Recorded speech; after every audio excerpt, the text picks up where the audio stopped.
দেখো আমি এখন চান করতে যাচ্ছি, আর এদিকে আমাকে বালতিটা দিল, আর এদিকে আমি এখন পুকুরে যাচ্ছি। কত মজা হচ্ছে দেখছো, এদিকে কত কিছু আছে, কত কত গাছ আছে। আর এই পুকুরটা আমি গা ধুতাম আগে, এখন আর ধুই না, গাদা জল। আর হচ্ছে আমি একটু যাচ্ছি, সাতপুষ্ট করে গেল তাই করে এলাম। মা এদিকে যাচ্ছে, মা একটু হাই করে দিচ্ছে। ওই দেখো আম গাছ দেখেছো কত বড় বড় আম ধরেছে। এই আমগুলো আমরা অনেক খেয়েছি, এইগুলো থেকে অনেক নিয়েওছি। তুমি খাবে?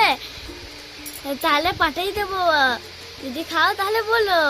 এই দেখো এখন মা পুকুরের থেকে জল নেবে, মা জল নেওয়া হয়ে গেলে কাপড় কাচবে কোন। আর এই পুকুরে এক গাদা বড় বড় মাছ আছে, কিন্তু এখানে দোকানের পচা বিস্কুটগুলো দেয়, তার জন্য তবুও আমি এই পুকুরে স্নান করি।